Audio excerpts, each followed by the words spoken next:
Thanks so much. Yeah, hi everybody. Yeah, the name's it's Nick Reardon. I grew up in Anchorage here, and I have an earth science background. I taught geology at UAA for a few years, and worked as a geologist in the state. And I did a little bit of a career shift recently, a couple of years ago, and started running Yarducopia, which is sort of in a nutshell is trying to build community and grow food in Anchorage and elsewhere in Alaska.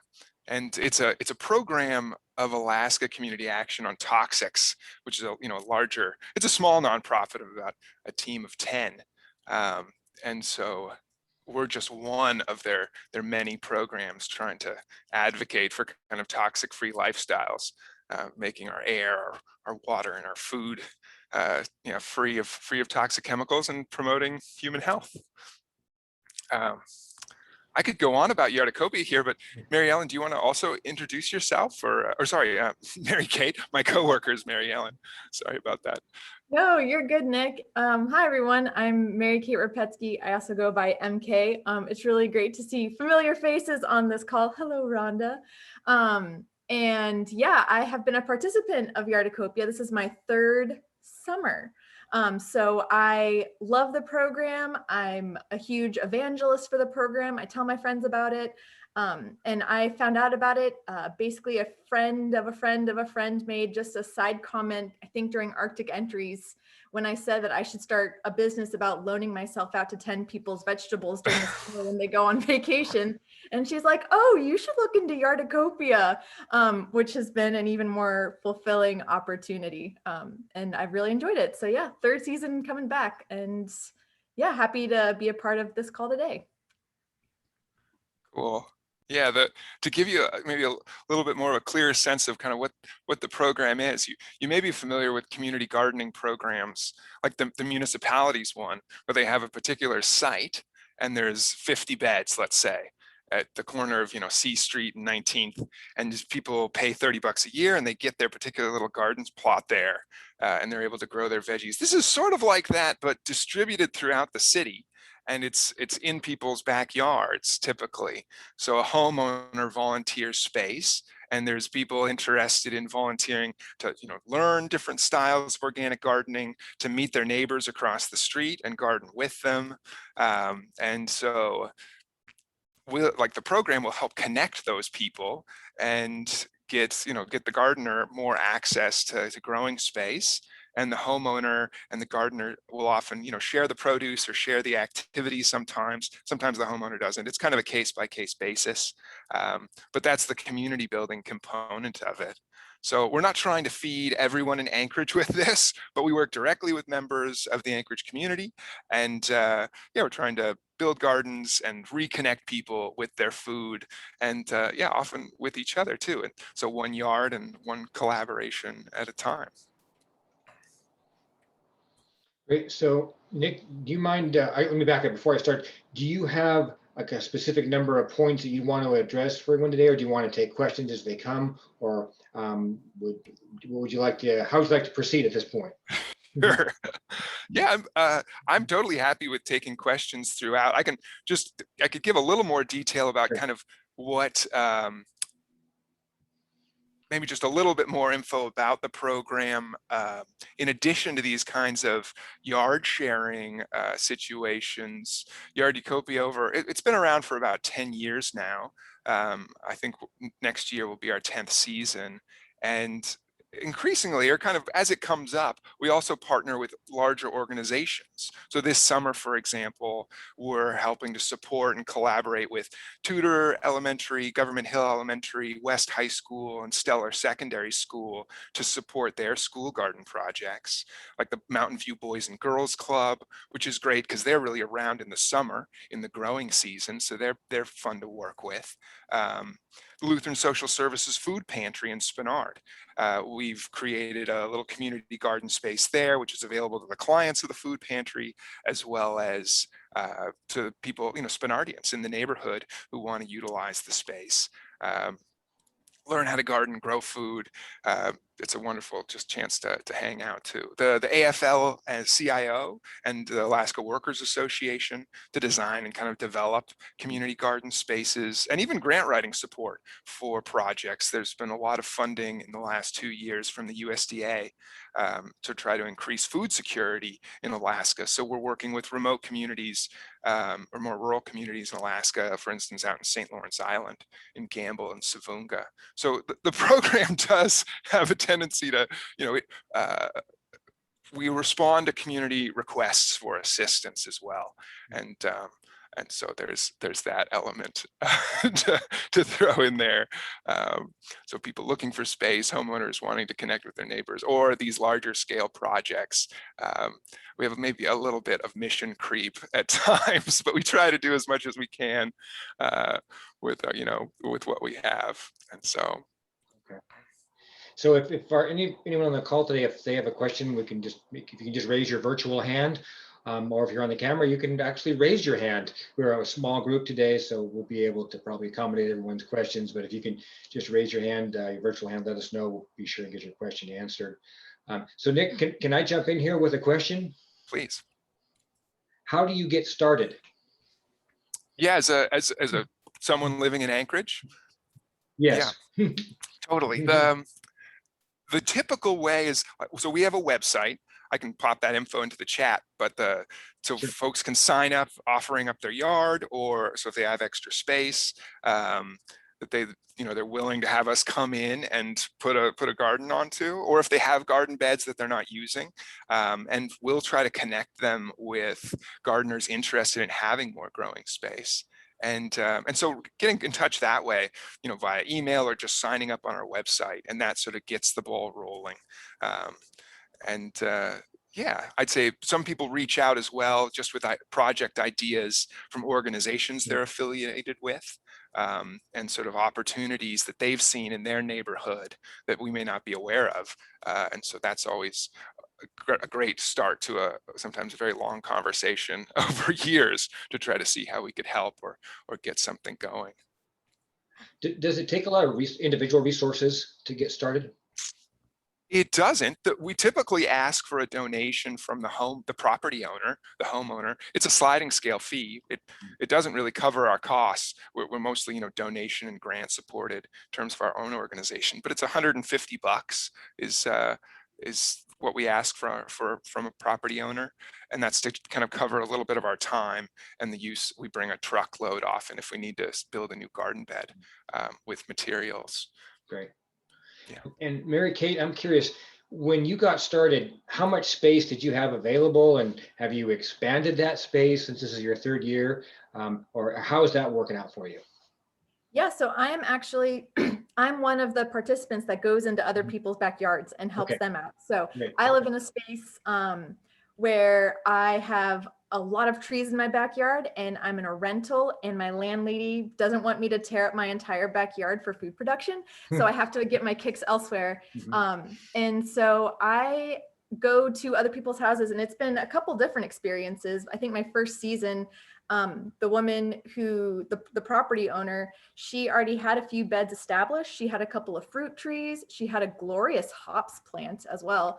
But she was going to be gone all summer long. And so she didn't want her bed to become overrun, her yard to become overrun with weeds. And so I would go over a couple times a week to water, weed, and take care of plants. And before she left, we actually built with Nick a whole new bed that was promptly destroyed by her manure-loving dog, but it eventually did produce some beautiful potatoes and nasturtiums.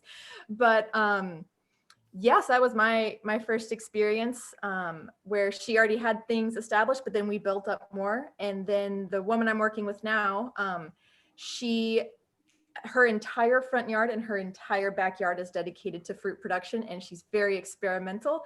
And so Nick and I last week were just helping layer. She has a sloped backyard that she started terracing last summer, and we're now reinforcing the terracing. So Nick came over with a bunch of leaves and spent grain, and we built up some beds over there as well. Great. So yeah. So what do you call yourself in your role, Mary Kate? Well, in terms of like Yarducopia nomenclature, what is your title? Yeah, Nick, what would you call me? Uh, the A the garden gardener, yeah. yeah, gardener, I guess. Yeah. Because I'm the one. Uh, I've had different experiences year after year where sometimes the homeowner is very hands-on, where we schedule time and we work together usually, or I'll confirm with them and then I'll just go over by myself to water and weed and caretake and harvest. And sometimes I'll leave the harvest, in their backyard in the shade. Sometimes I'll donate the harvest, and sometimes I get to bring home some for myself and share with my friends. Great. So yeah, I guess I'm the muscle. Okay. Yeah. We'll make sure we don't offend the muscle here on the call today. So Nick, is there a minimum sort of square footage then that you're looking at when someone's interested in the program like this, getting started? It kind of depends. Yeah, it depends, again, kind of on this case by case basis. Um, if it's a small amount of space, but it's got good light and it's got good water access, then it's not a problem at all. So our typical garden, when we're just going in and it's all lawn and we've got a new gardener and we're building new beds, we might put in two, 8 foot by 4 foot garden beds, sort of a small, slow start, where we don't want to be overwhelmed. Basically, gardening is a lot of work. It can be, and so, or it takes a lot of time, let's say. So yeah, even just a single 8 by 4 little garden bed we've put in this summer for folks who are just like, I've never grown anything before, I would love to try. And so we just narrow that little space down to the size of a single bed or a Okay. twin bed, Right. and that's you can grow beautiful flowers and some food out of there, and really not feel like you're having to spend your weekends or all your evenings or something looking after this little spot. And especially some of the methods we use, this kind of like sheet mulch or lasagna gardening, where we're dealing with grass and leaves and manures, basically building a compost pile, that's and then planting into it. That style of gardening can sometimes be foreign to folks. It was foreign to me 5 or 10 years ago, and so learning that different style of gardening is something, or teaching that and having folks learn about it is an aspect of the program sometimes. So even in that case, having a smaller bed that's built in that way, it's like, oh yeah, we don't need to dive in and transform an entire backyard Right. right from the get-go. And we do have a question in chat, which also leads me, if anyone would like to put more questions in chat, great place to drop a question today. If you'd like to just ask a question that route, happy to do that. And we do have a question in chat. It's does the person volunteering have to be an experienced gardener? No. Yeah, so the real hope here, like a big part of it is that educational component, and we can provide quite a bit of mentorship as needed to learn those skills. And I think it does, so much is learned just through a single summer season of watching the soil change, watching the plants grow. And so having someone there to support you through that, I think, is really helpful. And you never really finish learning about gardening. Every year's a little different. Right. Plants behave a little differently. But yeah, we have some people coming in who have never grown anything before in their life, and other people who are they've already maxed out the space in their yard, and they're possibly they're trying to grow enough. They would like to grow more food, and so they don't need the mentorship so much. They just need a little more square footage that's across the street. And so those are different ends of the spectrum. I have to ask here. We were all working remotely during the pandemic last year. People were looking for new activities that they wanted to learn about. Was there a Yarducopia explosion last year? It was, there was definitely an uptick in Okay. gardening energy across Anchorage, and I'm sure beyond. Yeah, for sure. I think people spending the summer at their homes, you just look around and you wonder. Home renovations come to mind.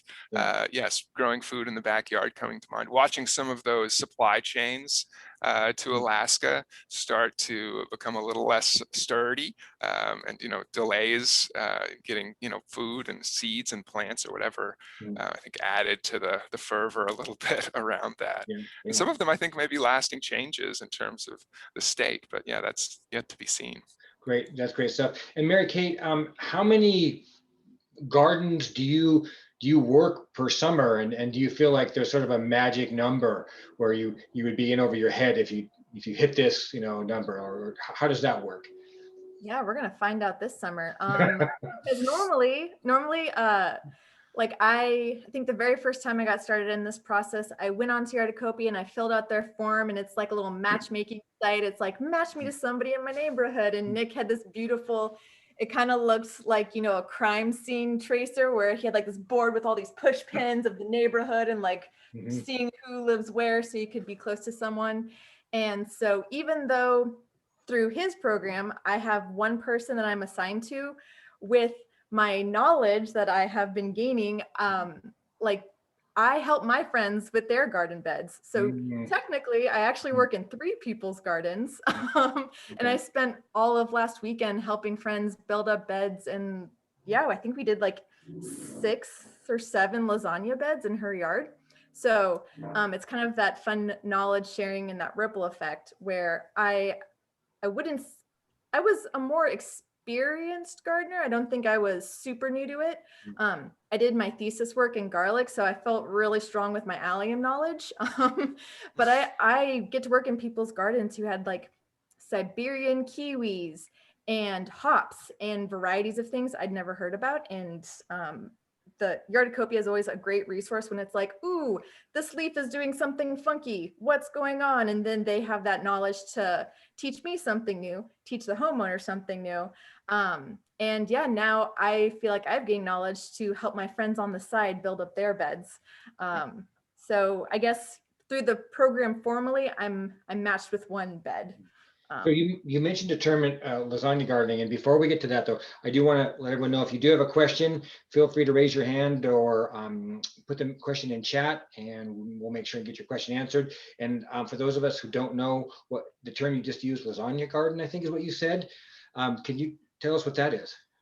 I mean, I think Nick will be able to give a better answer, but Okay. it's like the best, easiest, convenient way to build a bed where it's just, instead of like, I guess the way I grew up, it was like, okay, you have all this compost and soil and you just dump it into a big bed and you call it good. Whereas this is in bed composting. So you like, if you just have an open yard, you'll just lay down lots and lots of cardboard to help kill off the grass and, water it in. And then you just layer with all sorts of materials, leaves, grass clippings, spent grain, manure, straw, compost, bark mulch, all sorts of fun things. And like for my friends' beds that we did this weekend, it's like the leaves from my backyard, the manure from their friends who have chickens across the street. And you can get so many materials like for free. Lots of manure on hillside. Oh my goodness. Yeah. What do you think, So Nick? Yeah. since you are the muscle here, Mary Kate, we have a question that I think relates directly to you. How do you keep the moose out of the gardens? You don't. Okay. Well, I mean, I think that my first summer, it was the most disheartening experience I've ever had where 2019 was a very hot summer. And the brassicas, so the cabbages and the broccoli, like they struggled all season long. And then finally, when it cooled off, these beautiful gems of red cabbages finally started heading up. And then the apple trees finally had these like bodacious apples dripping off of them. And then the day that I would come, I think it was the last week of August, like I came in and I was so excited to harvest apples and these cabbages. And I thought the homeowner's like teenage daughter had an angry attack and lashed out at her mom's garden because everything was just gone. There was like no sign. And no, it was a moose had come and just completely had their full grasp of the salad bar. So I guess, some people have really high fences.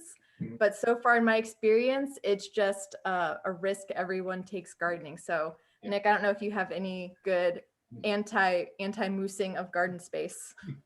Yeah, it is. Since we're working on other people's property, it's kind of a case-by-case basis of what sort of fencing exists. And certain parts of town, I think, are a little more moosey than others.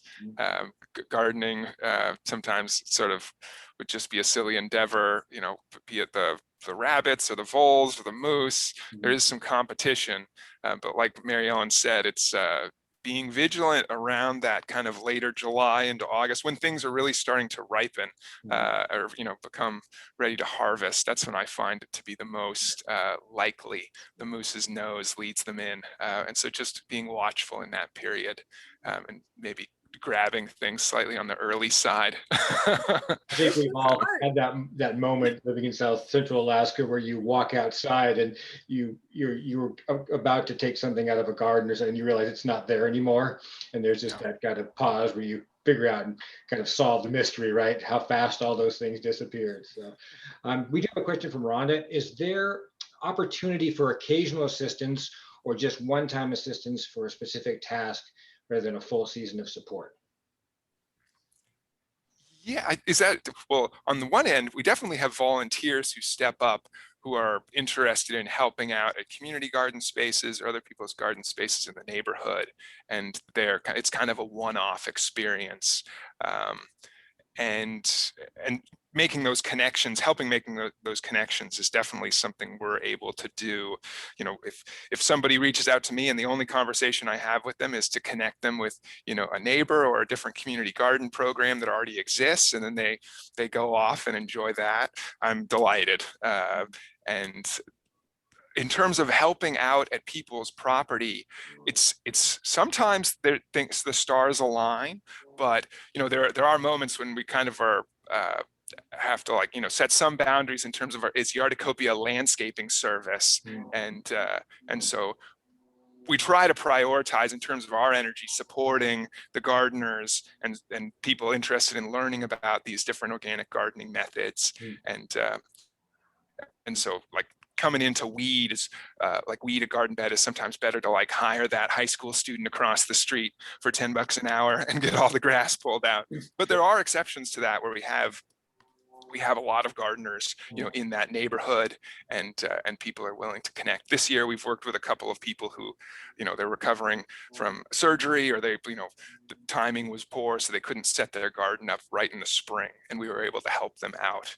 But it's, you know, we there's only so many hours in the day, and so sometimes those projects get pushed into a kind of a lower priority bracket for coming in and kind of providing that kind of landscaping service as a one-off. Sure. But when the stars align, we are more than happy to do it.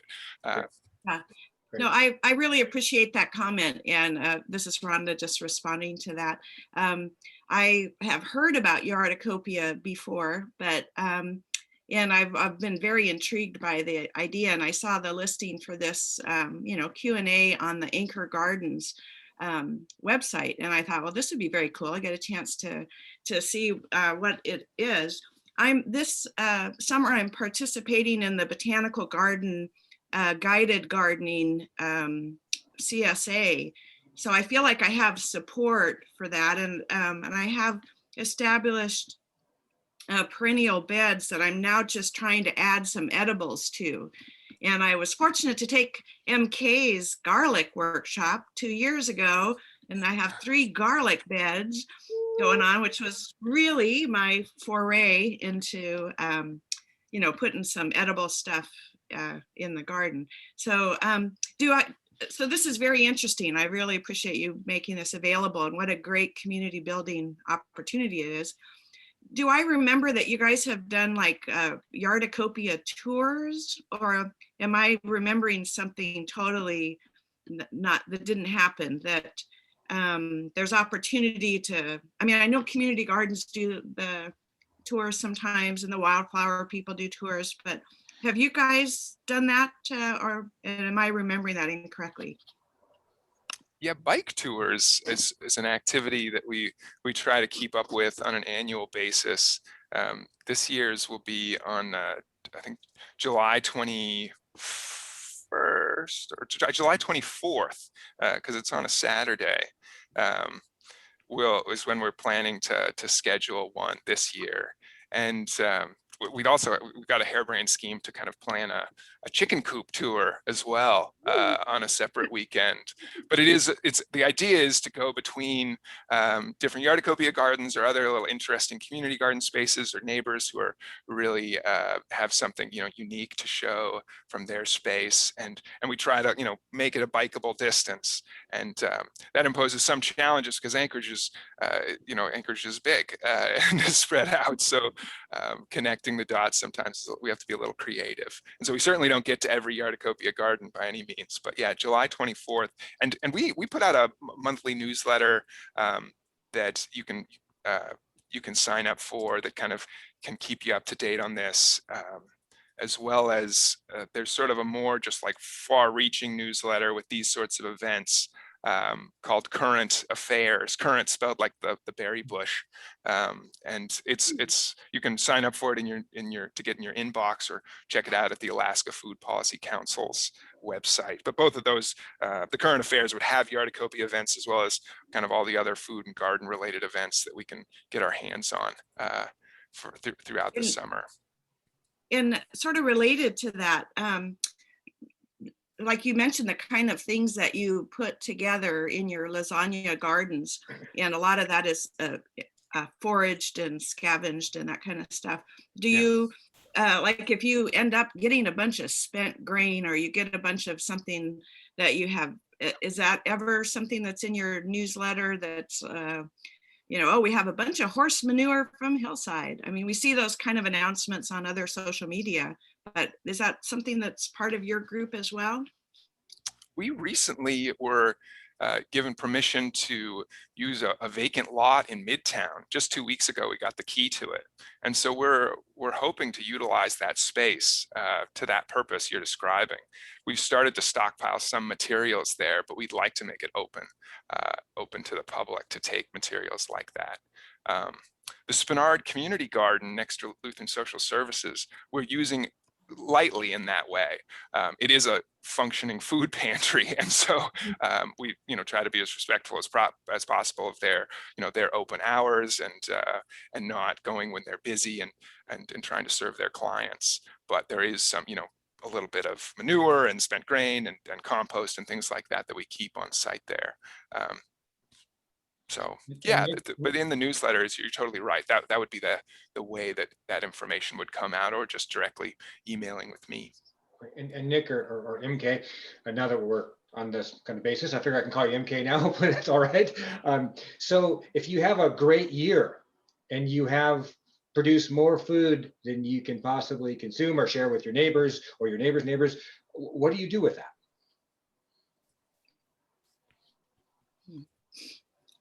Yeah, well, what I did, especially 2019, I felt like was a very abundant year, and I would just take all the excess over, especially since the homeowner wasn't around. Like I would leave stuff for her kids that were still at the house, but I would take everything. I remember I asked the Yarducopia folks, and like, oh, it's at your discretion where to take it. And so I took it to the children's lunchbox down kind of by Ship Creek. And so I knew their hours, and I would usually harvest and then first thing the next morning, do a drop off in the morning. So that is where I was taking it. But I think, yeah, I don't know, Nick, if there's preferred places, but I love children's lunchbox. Yeah, the key often with that is to when donating fresh produce is it's nice to take it to some place that has the facilities to deal with fresh produce. So I think Lutheran Social Services, the one in Spinard on that facility, they deal primarily with canned and dried goods. They have some fresh food that they're sending out the door for sure, but they don't have like a washing station or something like that, or they don't have anyway, let's just say limited refrigeration, limited freezer space. But yeah, these ones that are kitchens, they would definitely have that sort of, and then like Catholic Social Services, the St. Francis House. I've talked with them a number of times, and they have those facilities available. And so that's always a good bet over, what is that, Burgaw and Northern Lights. They're near that intersection. Great. And I think we have more questions here on the lasagna garden. I think you mentioned the word lasagna and you suddenly piqued people's interest. But getting back to that, so it looks like, do you get grass hay in a lasagna garden? And then what if someone just wants to learn how to build a lasagna garden? Two questions there that were in the chat. Yeah, the lasagna gardening. Well, there's definitely resources online, as there are in this day and age, for everything, it seems, but it is so much more. It's, I think personally, doing it in person is definitely more educational for my own brain, and more enjoyable to have that relationship component and to really learn about it from one-on-one and be able to ask questions and stuff. So we do, when building them in the spring and throughout, we're still building new gardens. You can reach out and we have people show up to a garden build, as we call it, and help us in the process. Sometimes there's, only 2 or 3 of us, and adding a 4th or a 5th person, especially if it's a bigger garden build, is great to have more people. And it's the materials themselves, in terms of what we use. What's nice about it, maybe somewhat like a lasagna, like there's some requirements to still call it a lasagna. You don't want it to turn into just a totally different kind of casserole or pasta dish. Right. But there's some guidelines, but it's often what you have available, which is part of the beauty of it. Like MK said, it's cost effective. These are free things. If you're living in a neighborhood in Anchorage, there's probably a lot of cut green grass this time of year as we head into summer. There were a lot of fall leaves. So if you can stockpile those in any way, or just keep your own, that's a good kind of green and brown mixed together. That would be your basic lasagna. You just need those 2 ingredients, and then everything added to that only improves it. Be it, coffee grounds. If you go to Kaladi's on a weekly basis or something, you can ask there and get a big bag of coffee grounds. That's a fabulous ingredient. The spent grain is really good, especially before the cut green grass is available. That'll really heat up and help it break down quickly. The manures are fabulous. It requires, a truck and maybe not a dog who's going to go dig around in it.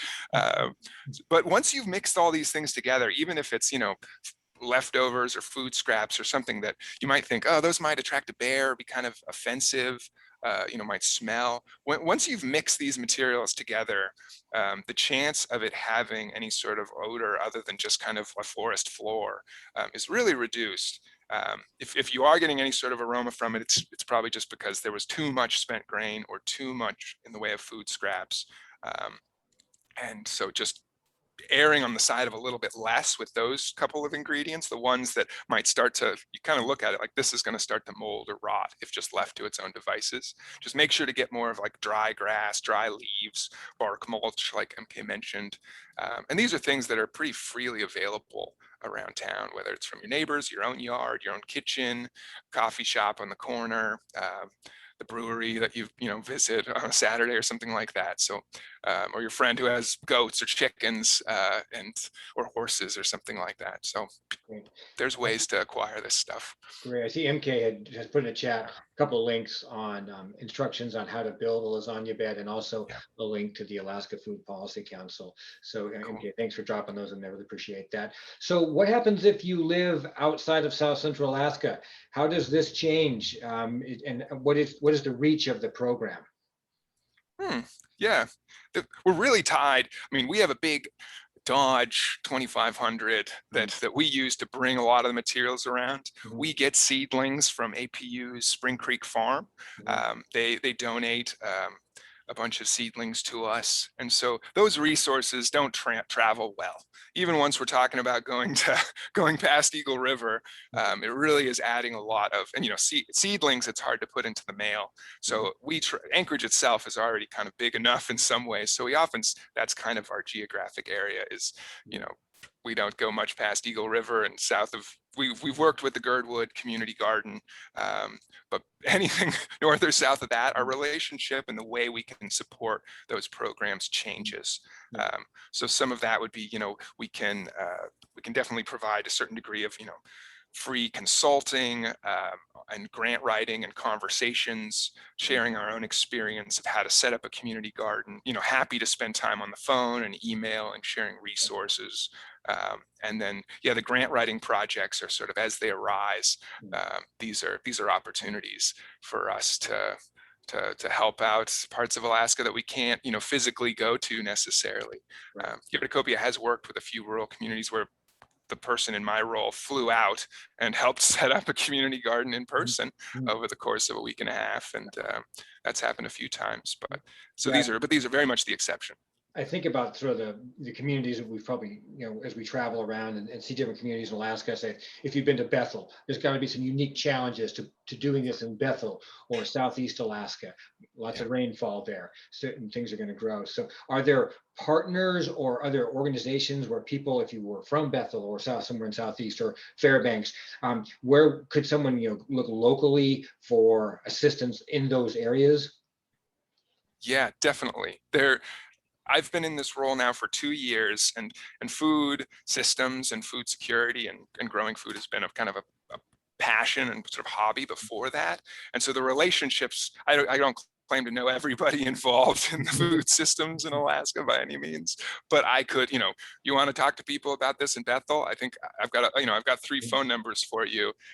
And Southeast is a big place, but there are a lot of really knowledgeable and active people in that area. So, and they're resources that I turn to even just in trying to create similar programs in Anchorage. So it goes 2 ways, but there's, I don't know all of them, but happy to share that. And I think those connections, you might just be in a little bit of a phone chain where you'd call one person and they might redirect you to another person, but I think you'd get there. Right. It's a pretty friendly bunch. Great. And MK, are you active year round? And if not, when does your season typically start and end? And is it the general kind of, as we think about gardening, May through September? Yeah, that's a really great question. And I think it depends on the homeowner. So I think, yeah, it's a general safe bet. Like May, we usually get started in the beds, and then by, September, it's like the final harvest and kind of putting the beds to sleep. That being said, the person I work with right now, she is really big into starting her own seeds. She's also really big into food preservation. And so like through the fall, her and I, we're still hanging out and making like green tomato salsa together and applesauce and doing those sorts of fun fall projects. And then planning for seeds, going through seed catalogs, and then starting in March, we started to, start planting seeds and getting things started. So my current person that I work with, I guess we're now friends. I think I can say that about Liv, and we hang out year round. But I think it's a case by case basis what the homeowner is also comfortable with. I will say that pre-COVID, Nick was putting on a really awesome series of like evening information sessions at their offices, talking about perennials or fruit tree production. And so I know I went to an event or two there, and that was like in January, February, like to get you pumped for the growing season. So yeah, Nick's always busy. Sure. And then there's another question about getting back to the garden. Do you need to add layers to the garden every year? Yeah, the typical timeline I think of is if you build a lasagna bed, then it can grow again the next year, and I think it'll be really good. And then maybe in the 3rd year, you can start considering adding a little bit of material. It depends a little bit what you build it out of. And how long that'll last. Sometimes you want to try to rebuild it because the initial attempt to keep weeds out. So quackgrass, for example, there are certain weeds that can be quite aggressive. And so if you're trying to build a garden in one of those locations, after 2 years, you might say, oh my goodness, these weeds are such a pain. I'm going to just rebuild the garden bed on top of it. On a typical lawn or, an area that's not really that weedy, you can go 2 or 3 years, and it's at that point interested in adding a little bit of material to keep the fertility up, and it's a much smaller ask. But yeah, trying to grow on horsetails or quackgrass or other sort of invasive weeds, sometimes you just want to lay down cardboard again and start from scratch and just invest that time all at once as opposed to weeding throughout the year. And if someone, that's a really good point, because someone wants to get started and do you come out and talk to them and say, this might not be the best place here, but let's walk over here, and this might be a better place, or you're building on gravel, or what? I mean, the thing, I'm not sure what you would watch out for, but is there sort of an assessment that you do where you go, all right, this is what we recommend, and this is what we think what might work in your particular area? Yeah, we typically, especially, I mean, we might be pairing up people who live close to each other but who have never met. And so the first thing we'll do is as MK said, it feels a little bit like a matchmaking service, but we're looking for folks geographically close, within a mile of each other, and pairing them up. And we sit down and talk through kind of expectations for the summer and what looks good, and do like kind of a site assessment, just looking for the best places to garden, or what we will need if and when we build a garden there. And if the timing, can you talk about communication up front? And so we do all of that. And then the next time we get together, we would be building a garden bed, and then we might get together a third time then to plant together. And then checking in throughout the summer as needed, basically. Great. And MK, how much time would you say that you spend on an average week, or is it weekend, or is it every day? But what's your kind of measure of unit of time that you would dedicate to each particular garden? Yeah, that's a great question. I mean, up front, right now, it's definitely a lot more time because just, building beds, waking beds back up, doing weeding. I think I've been at Liv's house probably 4 or 5 hours total, like in the past week or so, because, rebuilding beds, transplanting some berry bushes, just an absurd amount of weeding that needed to be done. But I think normally, like once everything is in the ground, I'm probably over there maybe 2 hours a week or so, to just, water, weed, those sorts of things, just kind of keeping it going. So upfront, it definitely is a more time cost, but throughout the summer, yeah, I would say I dedicate a couple hours a week. Okay, great. And another question, in the next couple of weeks, are there times or dates when you maybe need volunteers to help build gardens? Yeah, we have a weekly kind of gardening work party at the Spinard Community Garden currently. That's the one adjacent to the Lutheran Social Services food pantry. And we've sort of done a third of the planting, and we probably have about a third more of the planting to do this coming Wednesday. And we just meet Wednesdays at 6 p.m. And usually are there for an hour or two. At this time of year, as MK suggests, we're more there towards the 2 hours each Right. night, but it'll taper off. In terms of the other opportunities, that's going to be more of like a, details to come kind of a situation, working with the Alaska Workers Association, working with the AFL-CIO union. These are going to be pretty big garden projects that where more people helping would be really beneficial. But we don't have dates set yet for those, garden builds. And other projects we'll keep building gardens and kind of setting things up all the way through June. It's not like, the best in terms of getting your plants in the ground in late May and optimizing the full growing season. But we can't fit, all of our projects in at that time of the year. So some of what we're going to establish this year might even be established in July or August. Sometimes we'll build beds in the fall. And those will be great and ready to go next spring. So on a case-by-case basis, let me know where you live and if you're willing to travel all the way across Anchorage, or if you want to know about opportunities that are specific to your community council area. And I'll do the best I can to keep you in the loop. And if people want to sign up for this program, be a volunteer, is there a training that you go through? Do you watch some videos, then go out and get your hands dirty, or is it just let's go out and just jump in here into the manure and have some fun with it? I mean, is there a slight introduction to it? How does that work? That's a great idea. We really should have more of an introduction to it. Sometimes people are just, we just get together and we get our hands dirty. That's often been our method.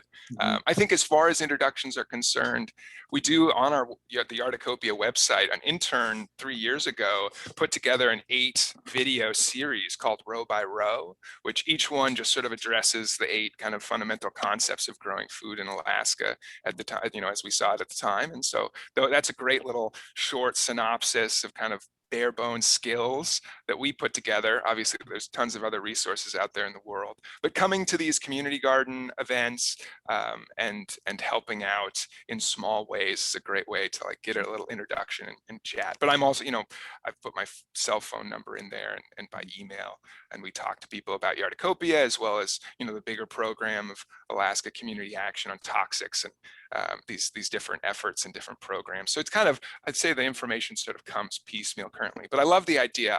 I'm going to think about that more. There could be something to be gained from some more clear introduction. Great, great. So we've got another question in chat. So as you mentioned, that Yarducopia here is affiliated with ACAT. Is it part of a national organization? And if so, are there national resources? And how do you interact with the Alaska Food Policy Council? Yeah, so the Alaska Community Action on Toxics is almost 30 years old now, and they've always, toxic-free food has always been an interest of theirs, as the quality of our soil, having healthy soils, that's how we get healthy food, be it the absence of lead in soil, the absence of other heavy metals is an important step to that. Having it be nutrient rich and biologically rich is another step to that, to get healthy food. So these issues get entangled with each other, be it, water quality questions, air quality, resource issues of mining, where we mine, how we deal with the tailings. It's sort of, all of these issues tend to overlap. So ACAT is addressing these issues on a international level, a national level, a state level, a muni level. And Yarducopia is just a little piece of that. The food systems issues and food security issues are certainly on again all of these levels. But ACAT is Yarducopia itself really focuses in, I'd say, kind of on the local level. So we do in the wintertime do policy work and advocacy work. We push through, or help push through with Yarducopia people and other community members, the pesticide-free Anchorage ordinance, and another modification to the Anchorage School District's regulations, in both cases just in how pesticides are used in our parks, on school property, basically in places where children and our families are playing and recreating, and so making sure that the use of pesticides is used as a last resort in those circumstances. But so that advocacy work continues in various ways, be it which pesticides are available over the counter and in our stores, to the the Muni's use of certain pesticides to deal with invasive species in our parks and along our roadways and railways. So it's and this next question may be a little wonky, but I'm just going to throw it out there. Heard recently someone mentioned about how much food used to be produced in Alaska, and that versus how much is actually produced in Alaska now. And I see you smiling, Mary Kate. So let's talk about potential here. How much potential is there if suddenly this program really started to take off? How much more food could be produced, say, in the state of Alaska? Oh man, if you want to be inspired, I was actually very sad because I did my thesis work through APU for circumpolar garlic, which was just a hoot and a half. But part of my research was the U.S. Department of Agriculture used to have a bunch of experimental stations throughout the state. There are still some that are around today, like the one in the Mat-Su, but they used to have them all over. And they would do a bunch of variety trials every summer, and they would send out seed packages to villages, to gold miners, to settlers, like whoever was coming up here. They would send out seed packets, and they would ask people, they would basically be crowdsourcing knowledge, like, hey, right, how did this beet variety do? How did these Brussels do? And you can find all of these records online. They actually have the hard copies at the consortium library on UAA's campus. And you can read every year from the early 1900s up until like the 40s or 50s, all these reports. And it is incredible what people, there are reports up in Utqiagvik when they were growing greens and radishes and just like little houses in the, like little greenhouses in the ground up in the early 1900s. They're along the Aleutians, they're in remote communities. There's one report of garlic being grown in Copper Center, but I think they planted it in the springtime and it failed miserably. That's the only garlic thing I have. But Okay. they're growing varieties everywhere in communities that no longer exist because they're like little encampments that people would have. I think my favorite is some of the areas that have hot springs, geothermal resources to heat greenhouses. They were growing melons that they would vine along the entire top of the greenhouse, and there would be cantaloupes in little net bags that they would hang from the top. And that used to be up here like in the 1910s, 1920s. And I don't know of anyone growing geothermal greenhouse melon production sites in Alaska. So I think there is a ton of potential out there for sure. Great. That definitely sounds like a unique opportunity for someone there. If you Well, oh, sorry, ahead. didn't mean to interrupt, but doesn't Chena Hot Springs, they have taken on the Icelandic model and they have all those tomatoes. They do.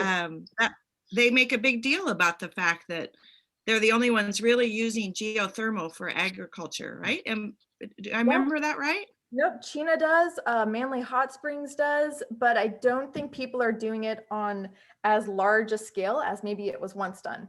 I think there's a lot of potential still. Great.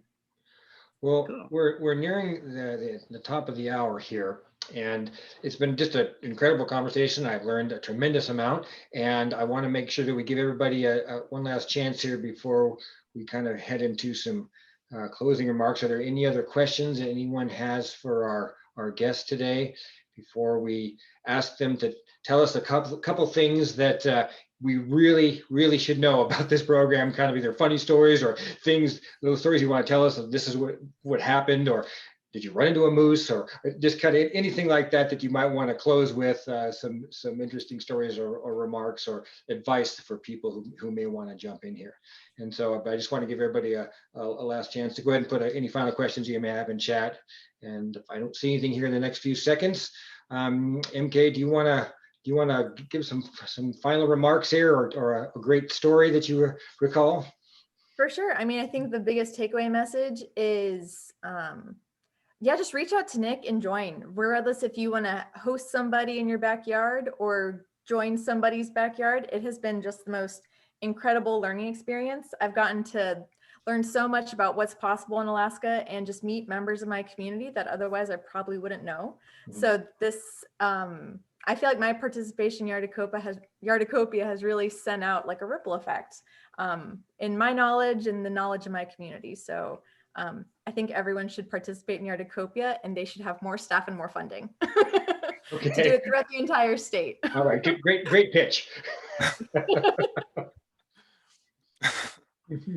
All right, Nick. Yeah, you're hired. You're hired. Okay.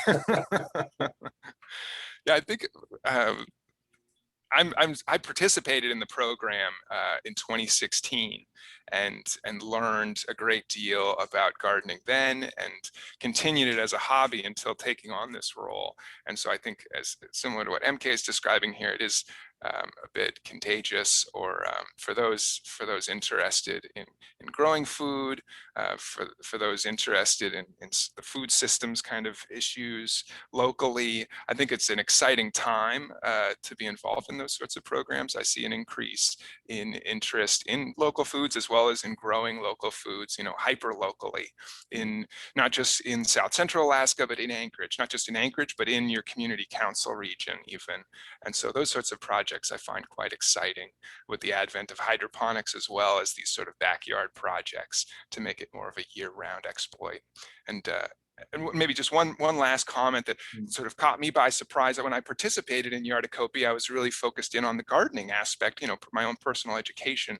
But as I've worked with ACAD over the years, I have learned a tremendous amount about environmental health and environmental justice as well. That, when you're talking about food and food systems, you're also talking about issues of equity and access. You're also talking about, and so fundamentally that is something that Yarducopia tries to contribute to in a positive way, is supporting people who are interested in growing food here, but otherwise wouldn't have access to land. Land is an expensive resource. and as well as access to the knowledge and the other materials to make it happen.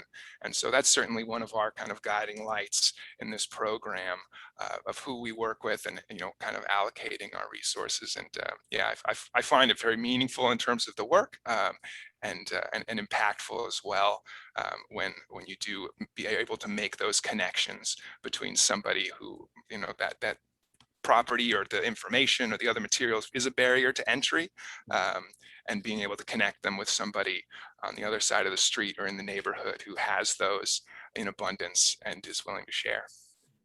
That's great. Well, really a big thank you to both Mary Kate and to Nick for joining us today. Nick, I do see you have some contact information in the chat.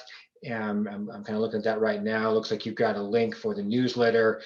You actually were brave enough to put your cell phone number in the chat. We don't see that too often, but good on you for that. And then also the link, looks like your Gmail account, if people want to sign up for the current affairs, the newsletter. And then we got thank you from Rhonda as well for your presentation. This was great. You guys were really knowledgeable guests we had today. I really appreciate you sharing your time with us and getting this information out. And we did record it, so we'll hopefully be able to follow Mary Kate's example and share what we've learned with others in the neighborhood, so to speak. So again, another big thanks thank you from Sally coming in, and thanks from Teresa as well. So you guys, it was really wonderful having you be a part of this conversation. Hopefully we can do this again and learn about the progress that's being made in the community. So anything to say as we wrap up? Thank you, Thanks guys. so much. Yeah, really appreciate the opportunity and all the great questions. And thanks for moderating. You did a fabulous job. That was really fun. Well, it was just a super fascinating subject. I know nothing about it, and I learned a lot. And I could just keep going on with questions, but I know that I do have a limited amount of time, and so I tried to get as many in as we could there. So anyway, but again, thanks you guys. Really, really great stuff. Great presentation. Great information. And is there? Do you wish people? What do you wish people at the end when you're leaving someone for the day at a garden? What do you say to them? Often, till next time. We tend to see each other. Okay. Yeah. Okay. All right. Well, that's perfect. All right. Well, till next time, you guys. Okay. Awesome. Thank you All so right, much. Thank you. All right. Take care, everybody. Bye-bye. Bye. Bye.